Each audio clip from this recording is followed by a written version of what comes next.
Thank you very much. Hey, it's Coffin is Alive. I look at comic books new and old. Today I'm looking at all the new comics that came out this week, at least the ones that I bought, and a few dollar bin issues as well. I've only flipped through these. I haven't read them yet, so I just give you my thoughts as I kind of flip through them and kind of maybe why I picked them up, and maybe we talk about some other things too related to comics. Peter David, the legendary comic writer, did just pass away. I wanted to acknowledge that. I did a review yesterday of the new Incredible Hulk from the Incredible Hulk run of Peter David with Dale Keown doing artwork here. Issue 377. Go check that review out. In my next review, I'm going to tackle this all-new, all-deadly Gwenpool #1 that came out a couple weeks ago. So stay tuned for that. I've got a lot of thoughts on this. But let's talk about all the comics that came out this week. The first one I got here is Deadpool Wolverine team-up book featuring Deadpool. That's pretty timely. There's just some news that came out this week about the brand new Marvel DC team-up. It's going to be Batman and Deadpool. It's actually going to be a 2-part crossover series. One's going to be titled Deadpool Batman. The other one's going to be Batman Deadpool. But here we got Deadpool Wolverine, and I got to be honest, this might be my favorite Marvel comic book series right now. I love the artwork by Joshua Cassara. We've got Ben Percy writing, and he wrote the entire last run of Wolverine and X-Force, so he's got a lot of experience with these characters. And Joshua Cassara himself is a former X-Men artist, so he also familiar with the X-Men, and this comic book's just been a lot of fun. They've reintroduced the classic X-Force villain Strife, and just some cool characters in here, and again, some awesome artwork. Has kind of a Saturday morning cartoon vibe to it, but again, one of my favorite books. The total Rob Liefeld homage there with that style of lips with the black face there with just the lips. Something you would see in an old X-Force book with Deadpool. So I've really loved this series. Go pick this one up, and I'm definitely looking forward to that Batman Deadpool crossover, the first Marvel DC crossover in decades, and I'm sure it's not going to be the last. If both those companies are smart, you know that one is going to be a big hit. So then I picked up Ultimate Spider-Man #17 here, and this was a $4.99 book. All these new comics are all $4.99 comic books, except the Deadpool Wolverine. Now it's $3.99. So, and this cover is cool. We got Richard Parker here. He's known as Venom, which I don't think he's actually been called Venom yet in the comic book. I've just seen the editors and writers and some of the commentary surrounding this book call him Venom. But he's the son of Peter, and he's taken on this like symbiote black costume here. And in issue 16, there was a variant cover that had him on it with Peter, and that was technically his first cover appearance. So it was kind of a key cover, key variant, and it's already kind of gone up in value on the back market. So this one I thought might be a key as well, because I think this is going to be the first actual Richard Parker showing his face on the cover as Venom, or this Black Spider-Man, whatever you want to call him. So, and this was the only one of this variant that they had left on the shelf, so I grabbed that. I was also looking for the Hush 2, this Batman #160 that I picked up today. I was looking for the foil variant of this, but they didn't have any more. I just missed that.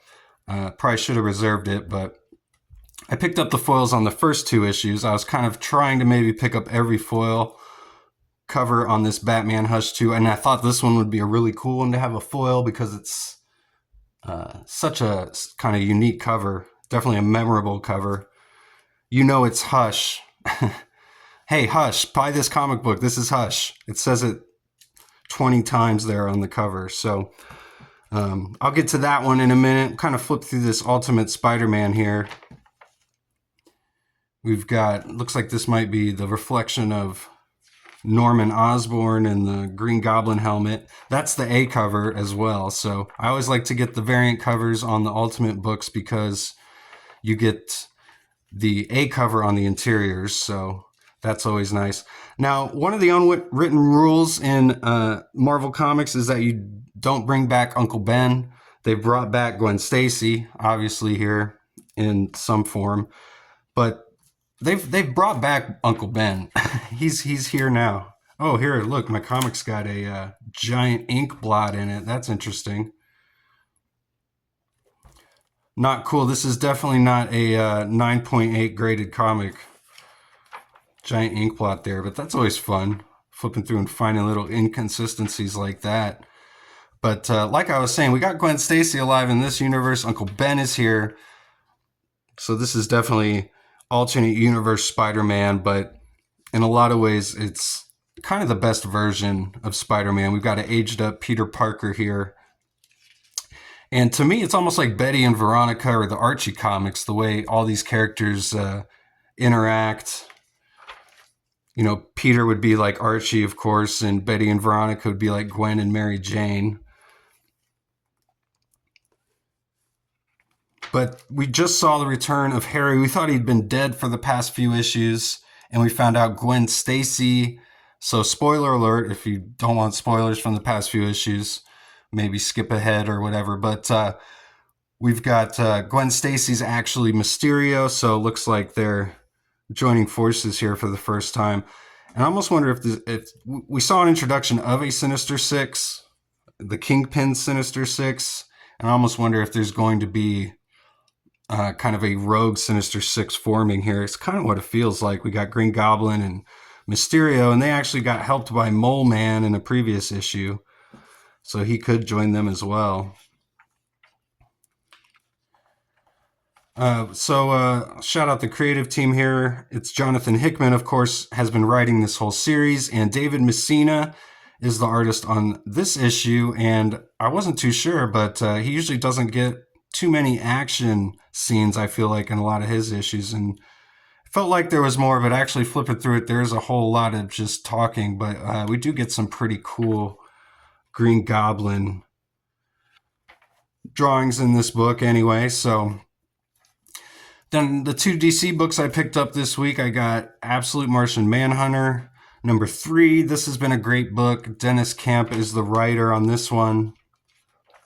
Javier Rodriguez is the artist. And there's really nothing else like it in the DC or Marvel line, I feel like, right now. If there is, let me know, please. But it feels like something that came out years ago. But the color in here really elevates it, I feel like. If the colors here, and I think Javier Rodriguez does all the colors himself too, so while, you know, the drawings may not be, you know, quite so hyperactive or rendered or detailed as some other comic book art that you might be used to, just it tells a great story, panel to panel and page to page. At least so far it has, even though it looks pretty confusing and pretty wild. And it is. But again, the colors are just out of this world. And I love some of these panels, just totally different kind of style. Definitely sort of an indie style that you might not see in a mainline DC book. And maybe that's why they put it on Martian Manhunter and not something like Superman. But the Superman and Batman books in the Absolute line, and actually everything, has been pretty great artwork in pretty much everything I've seen so far from that. So I recommend that. We got Batman Hush 2. This is the 3rd issue of this, I believe. And again, the cover, pretty memorable cover there. Can't miss that on the shelves. But this is Jim Lee's return to Batman here. So I've enjoyed the first 2 issues. Hasn't blown me away or anything, but it's fun to see Jim Lee back. I love this shot here. This is pretty awesome. Batman on the bat. Is this called the Bat Wing or the Bat Cycle?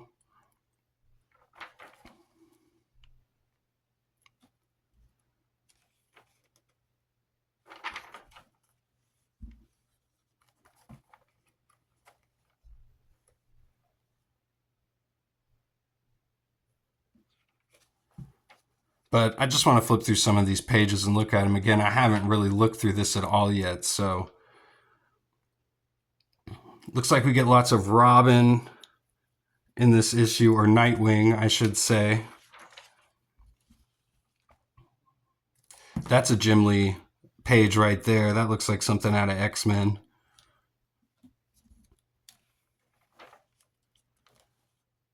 I like the design of this big guy. He's like the big heavy for Hush.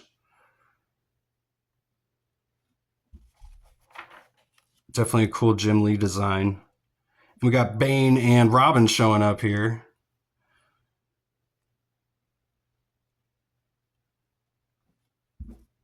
That's a cool panel down there.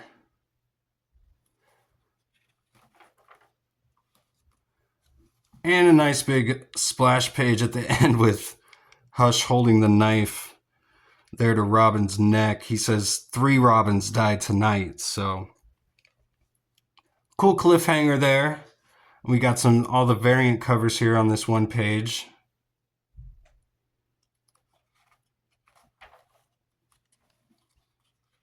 And we also get a backup story here with Superman Unlimited here. I do like the backup stories that they're really just previews. Not necessarily, they're not full stories. They're just preview pages of upcoming books. So, and this one is Batman and Robin number 21, which is on sale. And for all you true believers still sticking around here in this video, I got some back issues I picked up at the dollar bins.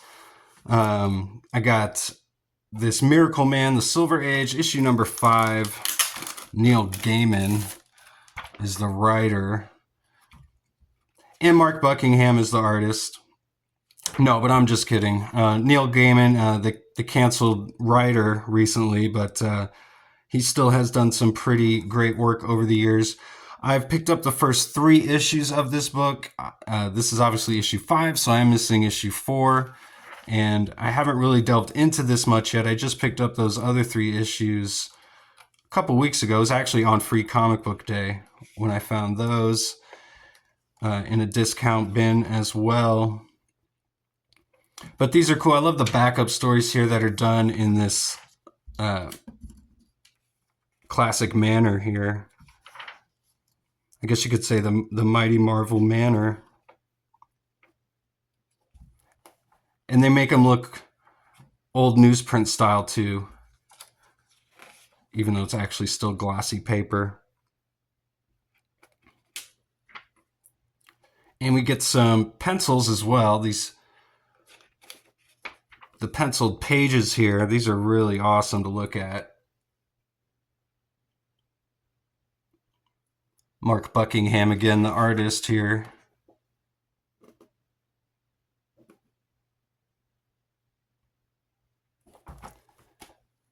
I got Uncanny X-Men 372. We got the Adam Kuber artwork on the cover here. X-fans, don't you dare miss this issue. The Shattering. This is one I've just never picked up. Looked all right. I've never read it. This wasn't the most memorable era of X-Men. But we've got Alan Davis and Adam Kubert doing the story and art. So it's a pretty cool team. And we got Terry Kavanagh doing the script as well. Liquid colors, so it's a good looking comic book.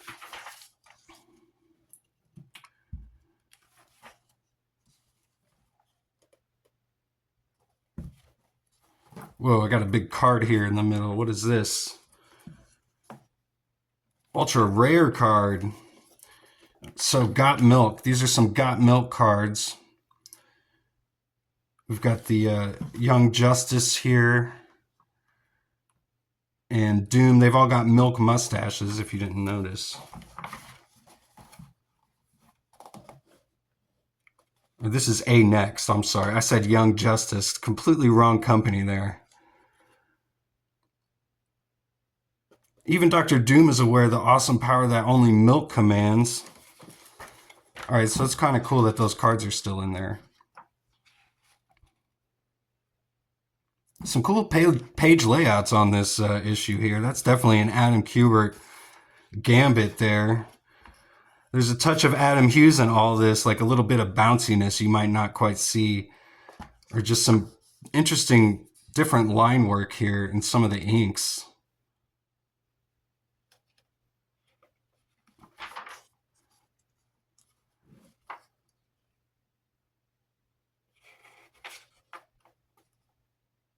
So artistically, this looks like a pretty fun issue to delve into. I'll have to figure out what this plot is here. I have no idea. And I have no idea who these guys are. Some sort of weird aliens. They're here. So then I got Mighty Thor number 14 and 15. We got Dan Jurgens as the writer on this series. And these are kind of some filler issues. They have got some fill-in artists, as John Romita Jr. was actually the main artist on this book. And it's a great run on this Mighty Thor. So I recommend checking it out. But, you know, this one had a guest star of Iron Man. Looks like Namor's in it as well. Some pretty cool looking stuff in here. There's Oleg. Medusa and the Absorbing Man. Getting into a battle with these. There's more milk ads. The Hulk with the milk mustache. These all came out at the same time, I'm guessing. Wonder what year this is. 98.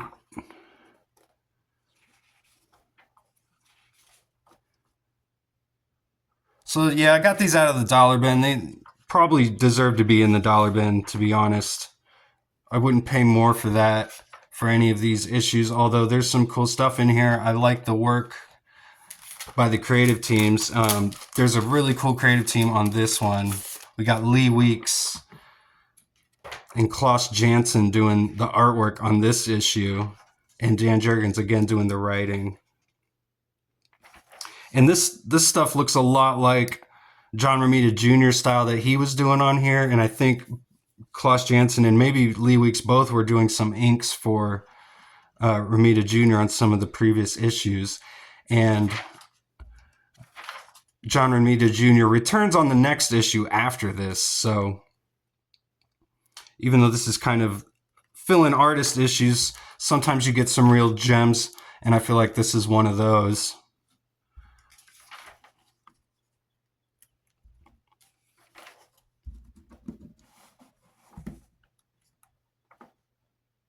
Thunderbolts ad. It